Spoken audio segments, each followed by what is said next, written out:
Greetings, dear beautiful spirit soul that you are. I recognize who you are. And you know what? It's really interesting. You know, when people say, you are me and I am you, that's not really true, totally.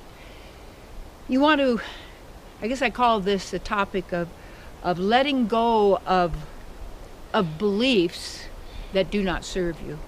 Letting go of beliefs that do not serve you.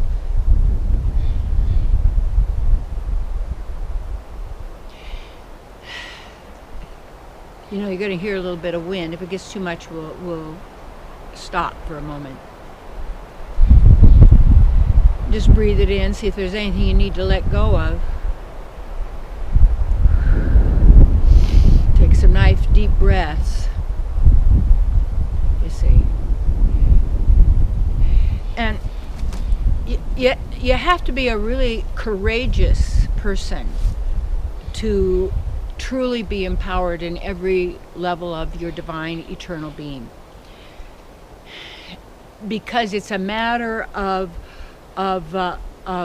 recognizing and eliminating the cause of all problems, all the stuff going on in the world. But most importantly, because it's got to start with you, is nothing about saving the world. It's about you harmonizing and being with who you really are, your divine self, in tune with the divine.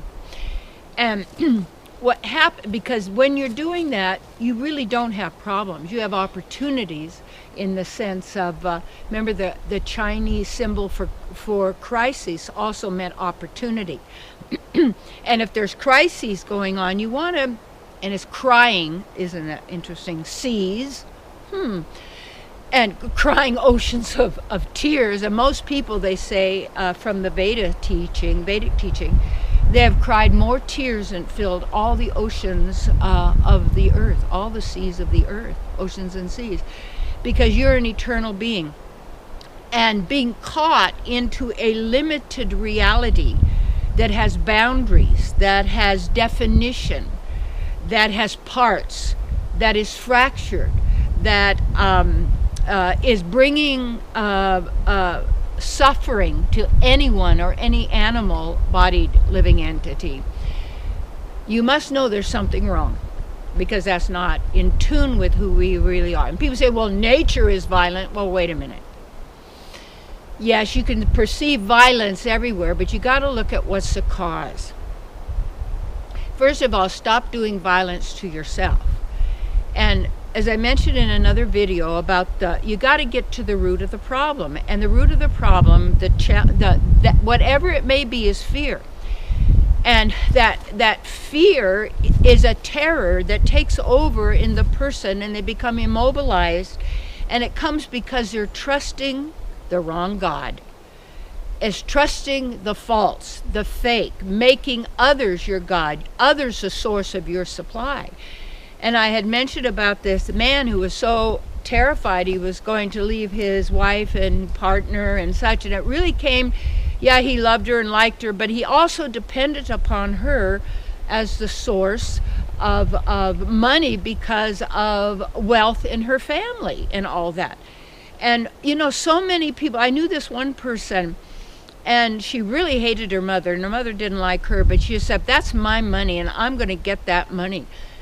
And so when the mother finally passed, you know, for whatever her beliefs are and fears, left this realm and reality, by the time that all the legal stuff was all done and she was ready to get all the money, she left her body as well. So who got it was the mate and the new mates and the new people and all of her stuff she'd worked all of her life for, all that was important to her, all of this stuff. And I thought, boy, you know, that's exactly the way it goes on. And you got to look at this with the mind, because let me say, when you focus on anyone or anything outside yourself as a source of your happiness, your love, your anger, your fear, your frustration, your remorse, and you've got to really watch what those thoughts are. Watch what goes on in your mind. People say, well, I can't sleep at night. Well, because you don't know how to turn off the mind. It's a machine. It's not you. And rehashing and going over and over old stuff, and you find old memories and old photographs and what it used to be like on the holidays and what you're doing, and you're not, by yourself, or you're all this. There's all this stuff wells up in people. Where's it? In the mind. And you say, yeah, but it's manifesting in my life. Well, it has to then. People don't get it. It has to. So anyway, when the wife and all of that gave up her attachment to this other man that she was kind of attracted to and everything, whatever, and really got into how she appreciated her husband and all that kind of stuff, and then the family money was coming to her, the guy remarkably got better. Remarkable recovery. And then moving back into his position and his control and his he, she, or whoever it is. This is how it goes. And so people lie to themselves, and then they lie to others. And then how could you ever leave a sick person, you see? How could you ever trust yourself when someone else is completely against it, but it's really your inner knowing, you see? And so this whole thing of sentimentality, and it's also how people set themselves up in situations, and they may not consciously be thinking of it, but it is right there at the surface. And you can call up everything in that unconscious, because it's an app. Who you are, you don't need a conscious, unconscious, subconscious, red conscious, id, wid, all that stuff.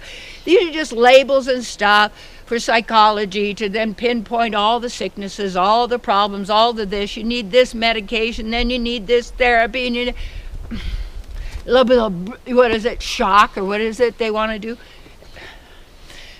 Whew. You what to God? You got to get there. You're an eternal being, and everybody's looking for this sense gratification right now. Right this minute, I got to have some pleasure, and we're running around outside to see what it is, and then trying to feel good. But even no matter how much you have in this world that you've built up for yourself, there's fear, because the power is giving to the effect, the creation, the outer. And the outer is a manifestation of the inner. I don't say understanding, because I'm not standing under anybody at all. The inner standing is when you stand within your own being. And people say, oh, you're the word person. If you don't know what you're saying and speaking into manifestation, then you are a victim. And you're a victim of your own self. So what happens is this, to eliminate the problems and the cause of them, and the cause of the suffering and the misery and all of this, it is not natural. It's normal because everybody's doing it. And when you don't, you're weird.